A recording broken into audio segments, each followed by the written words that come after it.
What if everything you thought you knew about the so-called Dark Ages was wrong? For years, we've been told a story. A 1,000-year period of ignorance, misery, and scientific stagnation between the fall of Rome and the Renaissance.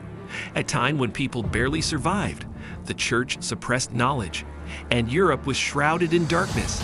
Sounds dramatic, doesn't it? But here's the twist. This isn't history, it's a myth. From viral videos claiming life in medieval Europe was unbearable to outdated textbooks describing this era as a millennium gap, the idea of the Dark Ages has persisted in our collective imagination. But why does this myth still hold so much power? And more importantly, what's the real story behind the Middle Ages? The truth may surprise you. Far from being a time of despair, this era gave birth to incredible innovations, booming trade, and institutions like universities that still shape our world today. The Church wasn't just a force of suppression. It preserved and advanced knowledge. And medieval society wasn't locked in stagnation. It laid the foundations for the Renaissance and beyond. So why do we still cling to this outdated narrative? In this video, we'll debunk the myths, uncover the facts, and shine a light on an era that's been misunderstood for far too long. Ready to rethink everything you thought you knew? Let's dive in. Origins of the Dark Ages myth. The idea of the Dark Ages didn't come from medieval people themselves. It was born centuries later. To understand its origins, we must explore a mix of cultural biases, intellectual movements, and political agendas that shaped this enduring myth. The term Dark Ages first appeared in the Renaissance. Think of it as a clever branding move by the scholars of that time. Renaissance thinkers like Petrarch wanted to highlight their own era as a revival of classical learning. To do this, they painted the Middle Ages, the time between the fall of Rome, circa 476 CE, and their own age, as a period of cultural and intellectual darkness. This narrative helped Renaissance humanists position themselves as the enlightened heirs of ancient Greece and Rome, conveniently glossing over the medieval foundations of their achievements. The Enlightenment in the 17th and 18th centuries reinforced this idea. Philosophers like Voltaire and Edward Gibbon viewed the Middle Ages as a time of superstition and ignorance, contrasting it with their own age of reason. For them, the Catholic Church was the primary villain, accused of suppressing science and free thought. This framing suited their agenda of promoting secularism and modernity, but it drastically oversimplified history. The myth also gained traction during the Protestant Reformation. Reformers like Martin Luther criticized the Catholic Church for corruption and excess, and the medieval era became a convenient scapegoat, a dark time that their movement was supposedly liberating Europe from. By the 19th century, European colonialism and nationalism gave the myth new life. Western historians often dismissed non-modern societies as backward, lumping medieval Europe into the same category to emphasize their own progress. The Industrial Revolution further widened this gap, as people began to see anything pre-modern as primitive. Even in modern times, pop culture has played a role in keeping the myth alive. Movies, books, and TV shows often depict the Middle Ages as dirty, violent, and devoid of culture or sophistication. The fantasy genre, while entertaining, reinforces these stereotypes with images of crumbling castles, barbaric knights, and peasants wallowing in mud. But the truth is far more nuanced. The Dark Ages label isn't just misleading. It's a historical distortion born from the agendas of later eras. Understanding its origins helps us see how history can be shaped not just by facts, but by the perspectives of those writing it. Beyond the stereotypes. When people think of the Middle Ages, they often imagine bleak images, peasants toiling in filth, knights charging into endless wars, and an oppressive church crushing any spark of creativity. But how accurate are these stereotypes? The reality of medieval life is far more complex, and in many cases, surprisingly vibrant. To begin with, medieval society was not a monolithic block of misery. It was highly diverse, spanning 1,000 years and countless regions.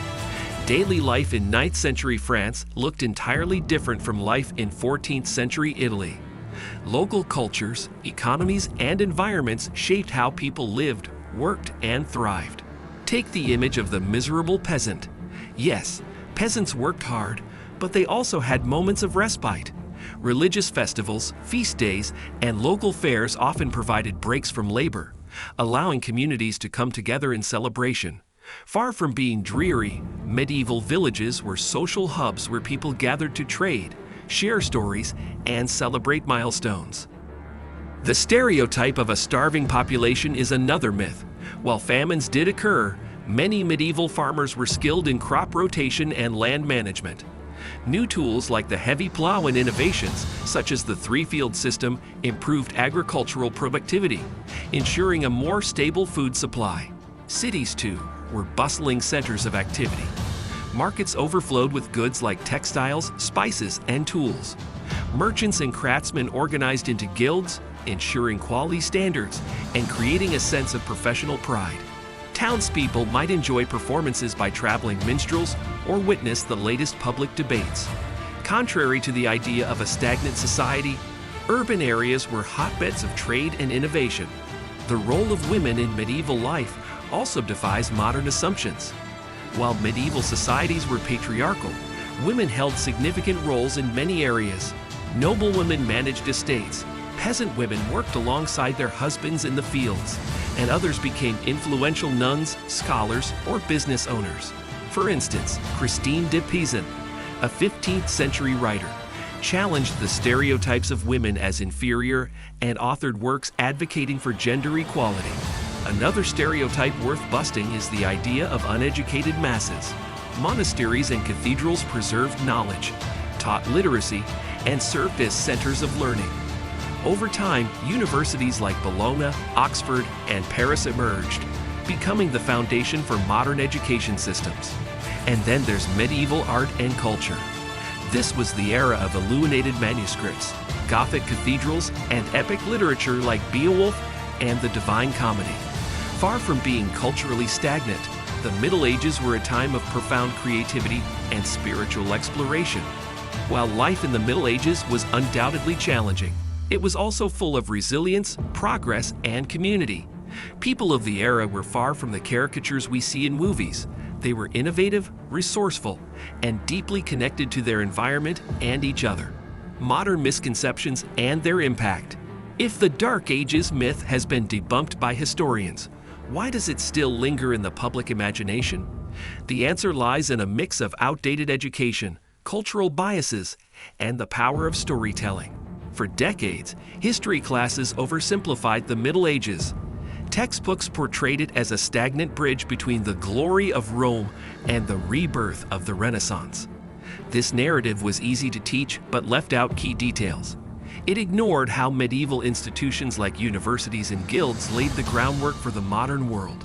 It also overlooked the era's vibrant trade networks, scientific advancements, and artistic achievements. Cultural biases also play a significant role. Modern society often views the past through a lens of superiority, assuming that anything pre-modern was primitive. The Industrial Revolution and Enlightenment reinforced this perspective, promoting the idea that progress began only with modernity. Pop culture further entrenches the myth. Hollywood blockbusters and fantasy novels rely on the dark and gritty aesthetic of the Middle Ages to evoke drama and despair. While entertaining, these portrayals are often historically inaccurate.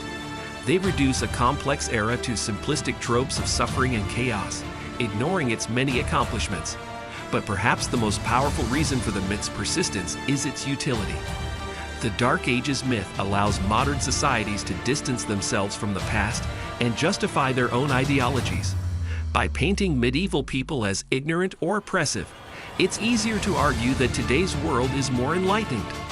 This oversimplification not only distorts history, but also robs medieval societies of the credit they deserve for shaping the modern age. Shining a light on the Middle Ages. The myth of the Dark Ages isn't just an innocent misunderstanding. It's a disservice to history. The Middle Ages were 1,000 years of resilience, creativity, and progress that laid the foundation for much of what we take for granted today. From the invention of universities to groundbreaking agricultural techniques, medieval Europe was anything but dark. So next time you hear someone dismiss the Middle Ages as a time of ignorance, remember the truth. This was an era of survival, innovation, and cultural growth. It's a reminder that history is rarely as simple as myths make it out to be. Now the question is, why does the myth still hold power? Is it easier to believe a lie than uncover the truth? Let's keep challenging these misconceptions and giving history the fairness it deserves. Thanks for diving into this journey with us. If you enjoyed this exploration of myths and facts, leave a comment below and share your thoughts. Don't forget to like, subscribe, and hit the bell for more stories that shed light on history's hidden truths. See you in the next video.